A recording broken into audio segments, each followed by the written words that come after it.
Hey nerds, today we're returning to Oz for the conclusion of Jon M. Chu's Wicked saga, Wicked for Good. After last year's cultural phenomenon, does this darker, more dramatic second chapter honor the story's emotional core, or does it stumble under the weight of expectations? Let's find out, starting now.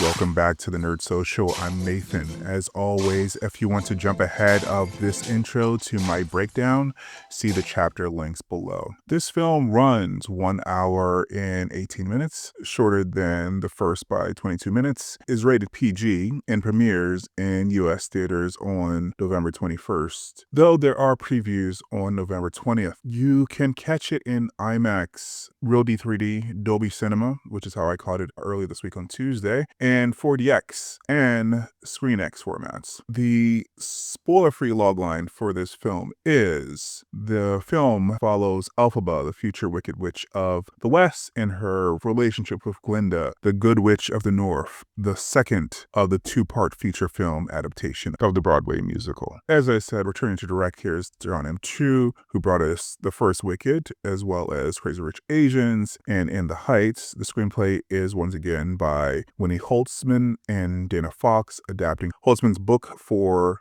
the 2003 Broadway musical, with music and lyrics by legendary Stephen Schwartz. The film is produced by Mark Platt, David Stone, with cinematography by Alice Brooks, and editing by Myron Kirstein. The film's score comes from John Powell and Stephen Schwartz, expanding from the stage version's 23 musicians to an orchestra of 123 for the film. Leading our cast once again is Cynthia Erivo as Elphaba Thorpe, the green-skinned witch now living in exile as a freedom fighter for animal rights. Erivo's performance remains powerful. She is known for the movie Harriet and her Broadway run in The Color Purple, and her Emmy, Grammy, and Tony-winning career on stage. Ariana Grande returns as Glinda Upland, and if anything, she has even more to do in this film. Her transformation from the first film is fully realized here, and she really gets to showcase her range. She is known for her pop music career and acting roles in Vicious, Scream Queens, and Don't Look Up. Jonathan Bailey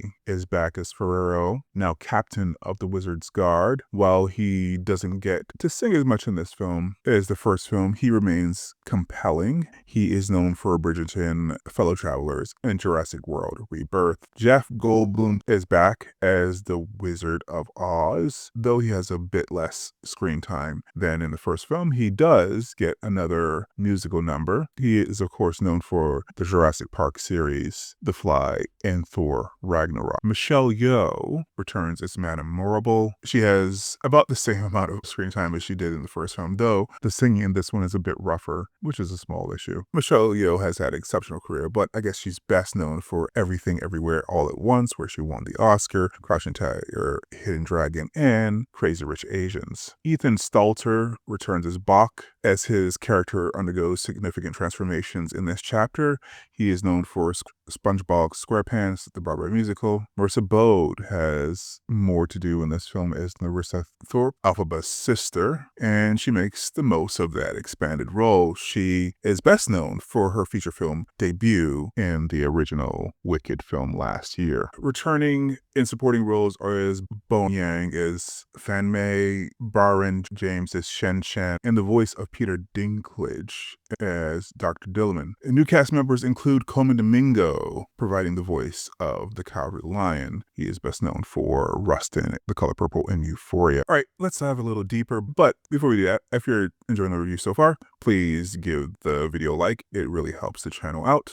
And with that, let's dig into a little bit deeper analysis of this film. All right, so Wicked for Good. First, a note about the timeline. This film picks up after a time jump from the first movie. Even after doing some research after I saw the film, I couldn't pin down exactly how long, though I believe there's a time marker mentioned earlier in the film in Ozian, the made-up Oz language that they use in the films. My guess is it's about 3 to 5 years later. The lion cub that was saved at the end of the first film is now the fully grown cowardly lion I mentioned earlier, which gives you some sense of the passage of time. When we join the story, Elphaba is a freedom fighter for animal rights, as I mentioned, living in exile, while Glinda has become adored by the masses, and Elphaba has been painted as an evildoer. The performances from both leads remain very strong. If anything, Ariana Grande gets a bit more to do in this film than Cynthia Erivo, since the first film was more about Elphaba's transformation, and this one focuses a little bit more on Glinda's, which began at the end of the last film, but is fully realized by the end of this one. Jonathan Bailey as Ferrero is also very good, though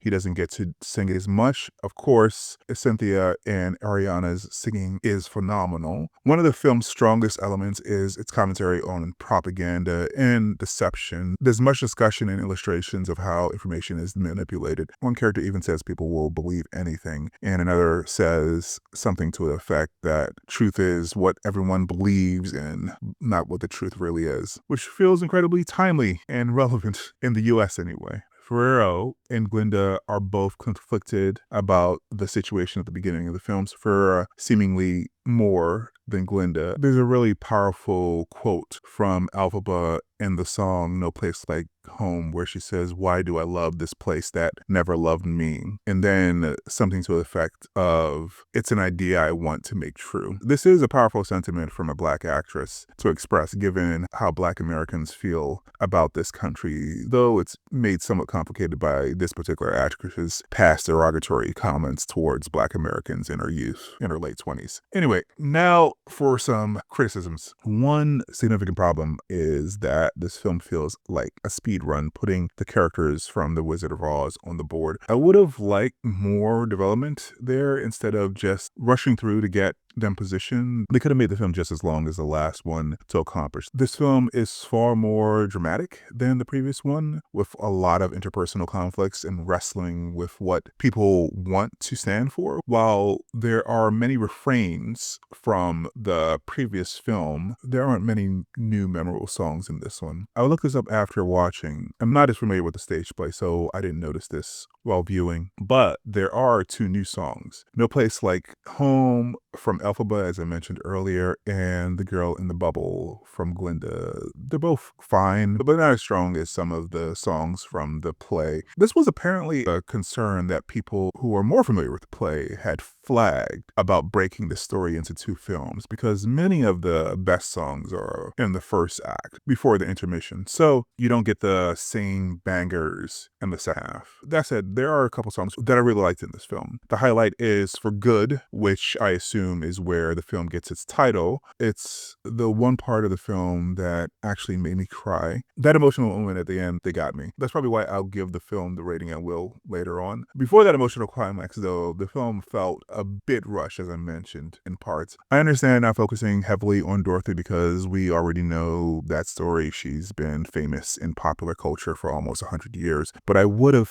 felt better about the film if they had filled in more blanks about her companions on her journey. We just fleshed them out a little bit better instead of just rushing through and putting them on the board. The production design is just as great as in the first film, but there aren't as many opportunities to go all out in giant musical numbers with a huge ensemble. Like I said, this is more interpersonal. There aren't a whole lot of dancers or spectacle set pieces like in the first film. However, there is one spectacle set piece when Elphaba sings No Good Deed in the middle of the film or near the end of the second act, where it really is impressive. People in my viewing actually started clapping and cheering at the end of that act break. Overall, the film has its weaknesses. It's rushed in parts. The Wizard of Oz character placements feel perfunctory, and the new songs don't quite measure up. But the emotional core of Elphaba and Glinda's relationship, especially in For Good, is genuinely moving. The commentary on propaganda and truth is sharp and timely, and despite some unevenness, the film won me over by the end. So, in my final estimation, Wicked for Good gets a rating of 8 out of 10, or a road trip. on our scale, this was on the bubble. It nearly got a 7, but the final emotional punch with For Good, the song, and the overall strength of the performances pushed it over the edge for me. The film has issues, as I mentioned, with pacing and especially with how it handles the Wizard of Oz characters, but the dramatic weight, the timely themes about propaganda and activism, and that powerful emotional core make it worth the trip to the theaters, especially if you love the first film. So in conclusion, my final thoughts on Wicked for Good are that it's a more somber, dramatic, and interpersonal chapter than its predecessor. It lacks some of the visual spectacle and musical firepower of the first film, but it makes up for it with emotional depth and relevant social commentary. The performances, particularly from Ariana Grande and Cynthia, Erivo, really shine. It's not perfect, it's rushed. Some creative choices feel obligatory and new songs are just okay. But when it hits, particularly in the songs For Good and No Good Deed, it really hits. If you love the first Wicked, this conclusion will likely satisfy you, even if it doesn't quite reach the same heights. It's a worthy companion piece that completes the story with heart, even if the journey is occasionally bumpy. So that's what I think about Wicked for Good. When you see it, I want to know, did the film change you for good, or did it leave you unchanged? Let me know in the comments below. If you enjoyed this review, please like and share. As I said, it really helps the channel out, and subscribe for more in-depth analysis of film and TV. Thanks for watching, and I'll see you in the next one. Bye.